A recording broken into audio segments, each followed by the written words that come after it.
and welcome back to my channel, Welshman Reviews, and welcome back to Horror Friday. Today's episode, I am doing my review for The First Omen. So this is the prequel to the 1976, is it? Movie. A classic and that, but this is a prequel to that movie. So this does take place in the early 70s of the movie. It is directed by Akasha Stevenson, who I think, looking in her directions, and that is a first feature-length movie, to be honest. She's done a lot of TV and a couple of shorts. It does, and stars Nell Tiger-Free as Margaret, the main character of the movie. Ralph Ineson, who plays Father Brennan, who in the original 70s one was played by Patrick Troughton. Or Troughton, not Troutman. Troughton. It is. Sonia Braga is Sister Sylvia in here. As one of her Margaret's friends is played by Maria Caballero. She plays Luz. She's kind of in the same boat as her, coming to the monastery and doing her vows there. It is. Charles Dance has a little cameo in the beginning of the movie, and Bill Nighy is Cardinal Lawrence in the movie. So the little layout of the movie is: a young American woman is sent to Rome to begin a life of service to the church, but encounters a darkness that causes her to question her faith and uncover a terrifying conspiracy that hopes to bring about the birth of evil incarnate. So if you kind of watch The Omen, this movie, like I said, is the prequel to that. So it's kind of the build-up of Damien being born and given to the American senator, played by Gregory Peck. It is Robert Thorne. So this is a thing of, kind of takes focus on two girls. Obviously, Margaret's one of them, who the Cardinal has known since a young age, and he brings her over to Italy, where there's a lot of trouble happening with the youngsters and all that, and about them not believing in the church anymore, and other stuff obviously as well. It is around that time. So he brings her over to try, and like he said, she has a purpose, and hopefully it is to bring more people back to the church and stuff like that. But it focuses on her, and it focuses on a young girl, which I'm trying to find the character now. I can't find her, to be honest. Oh, Nicole Sorrentz, if apologies if I butchered that. Kalita Skiana thing. So it kind of focuses on them too, because they think the young girl, Kalita, is going to be the mother of Damien. It is. So we also, like I said, we have a beginning a bit with Charles Dance's character, Father Harris, telling Father Brennan all about it, and the majority about it, giving him a photo and stuff like that. So most of the movie then is Margaret in this church, in this chapel, sisterhood. It is, and before she takes her vows, this is a lot of bit like Immaculate, to be honest.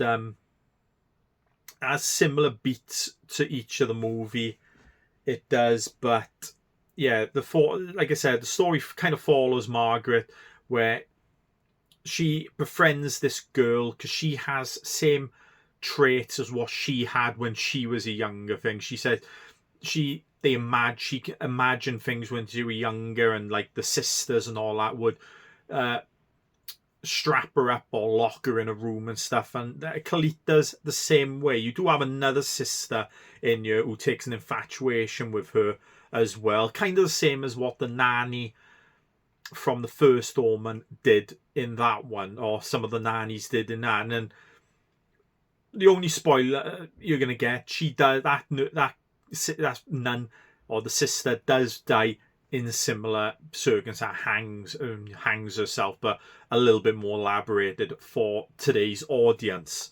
It is.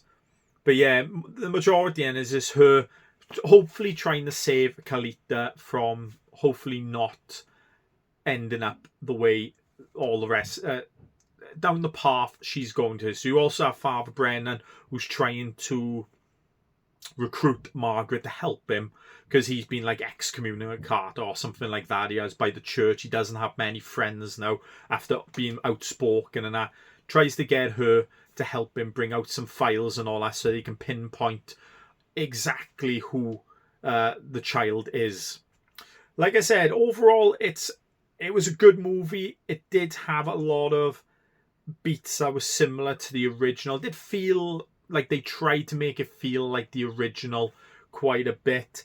I think they go a little bit too overboard in the final act. I kind of liked it up until the third, and then the final third of the movie, I think they just go a little bit too overboard, and like as they do in today's standards and all. You watch The Omen, it's such a subtle film, and when things happen, it is kind of like a shock value, but it's not like, obviously apart from the photographer's death when he gets beheaded, it is, but they're nothing too gross out or bloody or something like that. I think it's played very good, The Omen is, and the iconic ending on that movie as well is, you can't beat that. And unfortunately in this one, they do, it's a weird one because I haven't seen The Omen 2 or 3, so I'm not going to spoil this movie for it, but they kind of leave it open for this movie to have a sequel.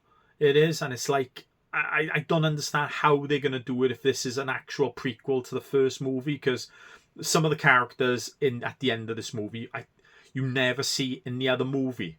So it's a weird one, but I think they go a little bit too overboard with the thing. A lot of people is the opposite to me I've talked to, and that they kind of thought it was just too much of a slow burn in the beginning, and then they love the ending. But I'm on the opposite side myself. I thought I loved the slow burn going all the way up until the third act. I think it done really well. A few little not a bit uneasy watches, like there's a birthing scene in there where you do see quite a bit, to be honest, and instead of a baby coming out, it's like a big demon hand. It is. And that's my only other problem with this movie, is you never really know what the demon is. That obviously it's the devil. It is for Damien, supposedly.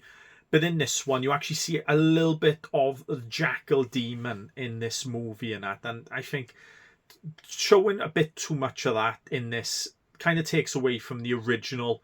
Not take away, but what the original did so well by not showing quite a lot of that type of stuff. It is. This movie does show it, and yeah, it kind of takes it back a bit for me, to be honest. It is. Overall, I did like it. I think the acting's done very well. Nell Tiger-Free's brilliant. Ralph Fiennes, so like all the other characters who were in it as well. I think Bill Nighy was probably the one that I was a little bit, I didn't like his character, because he just, his character in this, the way he spoke, and it kind of reminded me of his character in Shaun of the Dead. So I couldn't really take it as serious as the other characters in this. But like I said, overall has a good atmospheric thing. Very well directed by the director herself. It is, and an interesting story. It is, for what they did for the First Omen, and there is like a little twist towards the end and that, which I obviously not going to spoil. But be honest, man, you can see it coming a mile away. It is. It's not a shock. It wasn't when you found out the twist in it. So if you're into horrors and all that, and you've watched enough, or you've watched enough movies like we all have, you can kind of know the twist straight off the bat, to be honest. But yeah, overall, it's a good film overall. I think I give it a solid 6 out of 10. I think that's a reasonable score for this movie. I'll definitely watch it again when it comes out and all that. I think it's one of them ones I'll need to rewatch again. Maybe I'll appreciate the ending a little bit more, but maybe not the end scene, but maybe the build up to the end, and that I will appreciate a little bit more. So yeah, give it a solid 6 out of 10. Definitely worth a watch if you're a horror fan. It is, and see how you like it. If you like this video, give it a thumbs up. Leave a comment below. And if you'd like to see more videos, I guess, please subscribe to my channel. I'll see you next time.